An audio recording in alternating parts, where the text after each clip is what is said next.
Okay, so welcome back again to another video. In today's video, we're going to look at how to create this transition here in Olive 0.1. So before we move on to today's video, I would like to take this time to thank everyone who have subscribed to our channel. Thank you very much for your support. So let's start now. Here I have already created the sequence and also adding 2 video clips. So first thing to do is to move this clip up to the next track and move this video in so that the two end or beginning of this clip and the ending of this clip overlap with each other.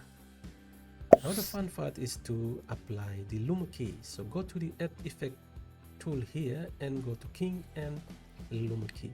As you can see, it's already have effect on this video clip, but we don't want it to have on all the clips, so we have to change the value. So go to the properties of the Luma Key. In the upper limit, you can see 100 here, change that to 0. You can see the video is back to normal.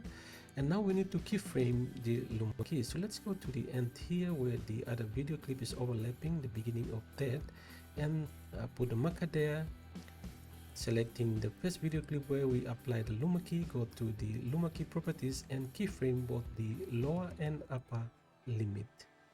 Go to the end of this video clip and move back one frame and change both value to 100. So you can see that as the video clip comes in, it's faded because of the Luma Key and faded into the other video clip. Now there's also another good thing that you can also do to this text is to reveal a text as it moves to another video clip. So to do that, let's move this up better another level up, which is the track number 3, and move this title clip in somewhere here. So you can see when we play the transition, it's revealing the text behind the first video clip.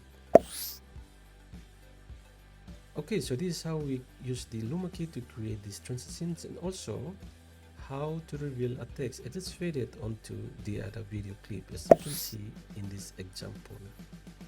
So hope you have learned something from this video, and thank you for watching, and thank you for passing by. And if you have not subscribed to our channel, please do so and hit that bell icon, and see you all again in the next one.